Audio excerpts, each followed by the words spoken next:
বিসমিল্লাহির রহমানির রহিম। জাতীয়তাবাদী সমমনা দল কর্তৃক আয়োজিত আজকের ইফতার মাহফিল অনুষ্ঠানের সম্মানিত সভাপতি ডক্টর ফরিদুজ্জামান ফরহাদ, সামনে উপস্থিত বাংলাদেশ জাতীয়তাবাদী দল স্থায়ী কমিটির সদস্য, সম্মানিত সদস্য জনাব মির্জা আব্বাস, উপস্থিত বিভিন্ন রাজনৈতিক দলের শীর্ষ নেতৃবৃন্দ এবং আমন্ত্রিত সকল অতিথিবৃন্দ, আসসালামু আলাইকুম। প্রথমেই আমি জাতীয়তাবাদী সমমনা দল আহ, সকলকে আমি আন্তরিকভাবে ধন্যবাদ জানাচ্ছি আজকে এই ইফতারে আমাকে এবং দোয়া অনুষ্ঠানে আমাকে দাওয়াত দেওয়ার জন্য। সম্মানিত অতিথিবৃন্দ, এই যে জাতীয়তাবাদী সমমনা দল, এখানে বেশ কয়েকজন, আমি জয়েন করার পরে অনুষ্ঠানে উপস্থিত হওয়ার পরে বেশ কয়েকজন নেতার বক্তব্য শুনেছি এবং তার মধ্যে কয়েকজন একটি বিষয় উল্লেখ করেছেন। কি সেটি? সেটি হচ্ছে যে 31 দফা। এটির সাথে আমরা এখানে ঘরে উপস্থিত প্রত্যেকেই পরিচিত, খুব ভালোভাবে পরিচিত। কথাগুলো নতুন কিছু নয়, কথাগুলো এর আগেও আমরা বলেছি, আমি বলেছি, আপনারাও বিভিন্ন সময় বিভিন্ন জায়গায় বলেছেন। কি সেটি? সেটি হচ্ছে যে এই যে 31 দফা, 31 দফাটি কেন বা কখন আমরা দিয়েছি, এটি কিন্তু খুব গুরুত্বপূর্ণ একটি বিষয়। এখানে আমরা যেই মানুষগুলো উপস্থিত আছি, যেই রাজনৈতিক দলগুলোর নেতৃবৃন্দ এখানে উপস্থিত আছেন, আমরা সকলেই কিন্তু একটা সময়, প্রচণ্ড সংকটকালীন সময় দেশের ভিতর দিয়ে যাচ্ছে, সেই সময় আমরা 31 দফা, প্রথমে এটি ছিল 27 দফা, পরবর্তীতে আপনাদের প্রায় সকলের সাথে, অর্থাৎ যেই গণতন্ত্রের পক্ষের রাজনৈতিক দলগুলো, আমরা পলাতক যে স্বৈরাচার তার বিরুদ্ধে আমরা রাজপথে ছিলাম, একসাথে আন্দোলন সংগ্রামে ছিলাম, বাংলাদেশের মানুষের রাজনৈতিক অধিকার, বাক স্বাধীনতা অধিকার তথা অর্থনৈতিক অধিকার আদায়ের লক্ষ্যে আমরা সংগ্রামে ছিলাম, রাজপথে ছিলাম। সেই সকল দলগুলো একসাথে বসে আলোচনা করে আমরা প্রায় 2.5 বছর আগে, 2 থেকে 2.5 বছর আগে আমরা উপস্থাপন করেছিলাম 31 দফা জাতির সামনে। কেন নেতৃবৃন্দ আমরা উপস্থাপন করেছিলাম?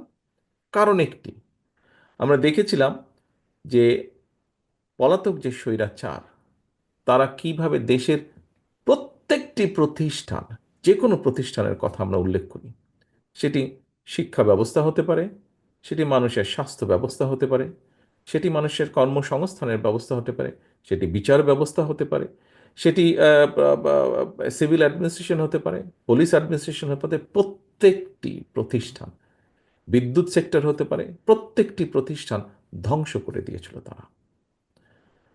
সবচেয়ে বড়, সবচেয়ে প্রথমে যেটি ধ্বংস করেছিল সেটি হচ্ছে বাংলাদেশের নির্বাচনী ব্যবস্থাকে বিতর্কিত এবং ধ্বংস করে দিয়েছিল।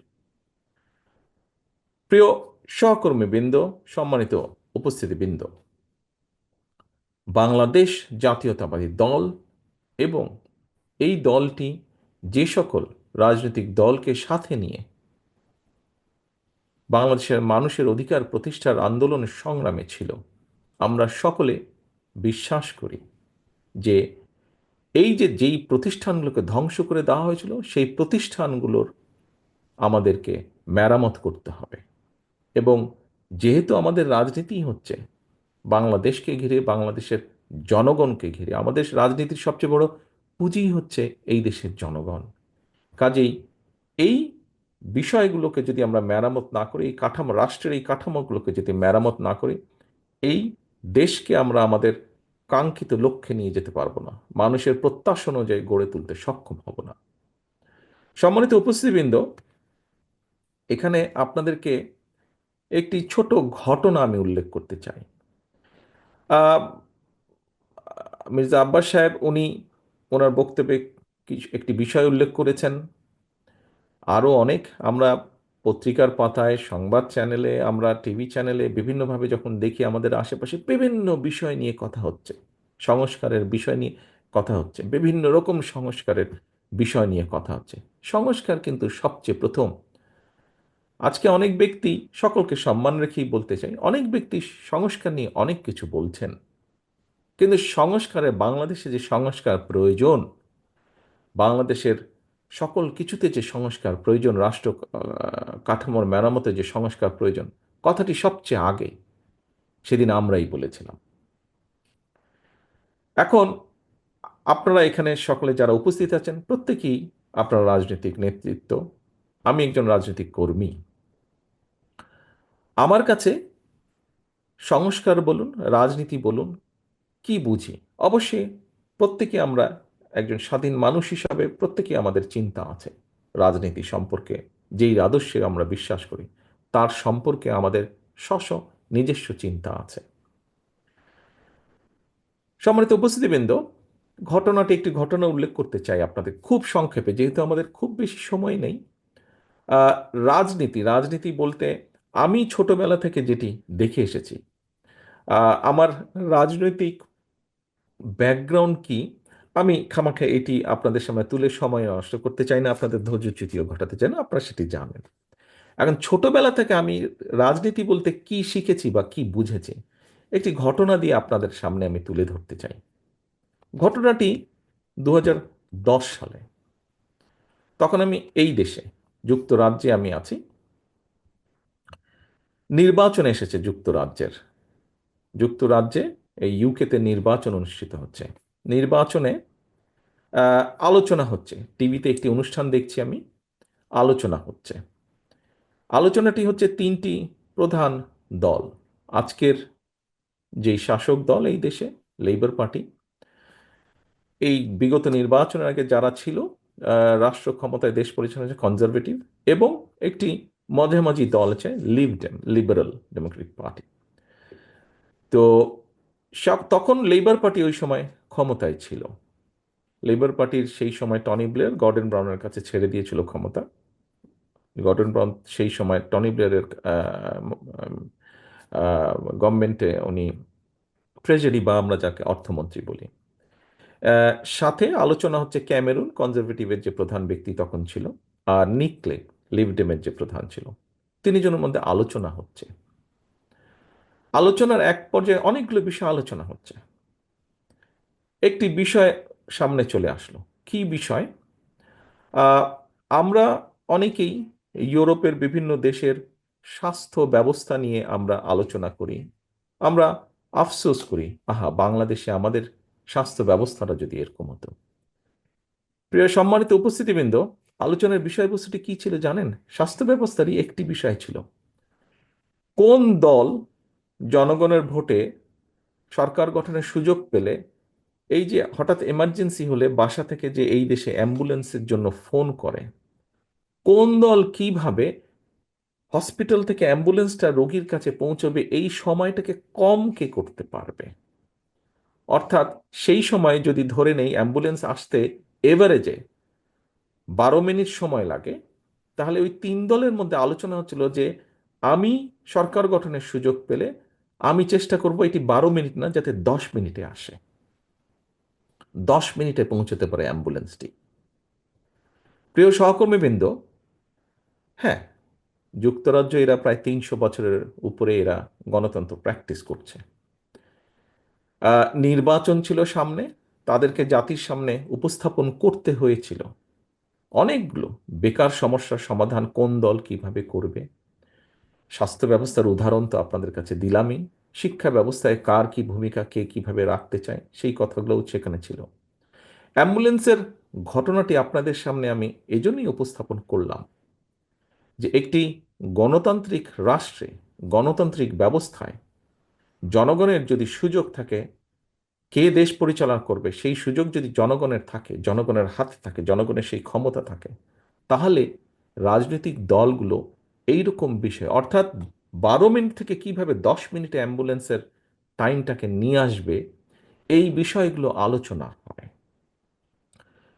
সম্মানিত উপস্থিতিবৃন্দ, এই বাংলাদেশটি স্বাধীন হয়েছিল লক্ষ মানুষের আত্মত্যাগের বিনিময়।